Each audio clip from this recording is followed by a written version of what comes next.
तहरीक-ए-इंसाफ के नए नामजद करदा निगरान चेयरमैन कौन हैं?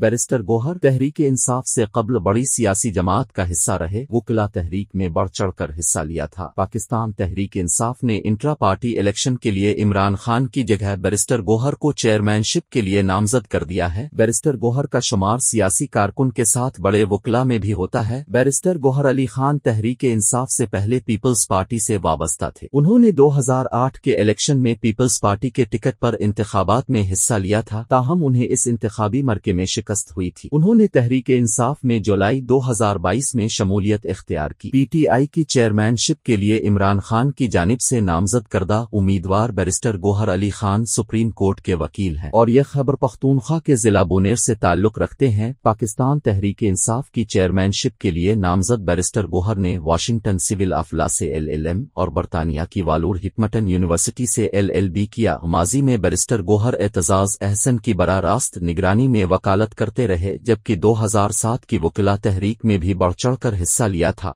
बैरिस्टर गौहर खान तहरीक-ए-इंसाफ के कानूनी उमूर पर फोकल पर्सन की खिदमात अंजाम देने के साथ मुख्तलिफ मुकदमात में इमरान खान का दिफा भी करते रहे। उन्हें इमरान खान की कानूनी टीम का अहम रुकन समझा जाता है। बैरिस्टर गौहर ने पाकिस्तान तहरीक-ए-इंसाफ के खिलाफ फॉरेन फंडक केस और चेयरमैन PTI के खिलाफ तौहीन इलेक्शन कमीशन के मुकदमात की पैरवी भी की। बैरिस्टर गौहर अली खान ने इमरान खान के अलावा मुल्क की दीगर सियासी जमातों के मुकदमात भी लड़े।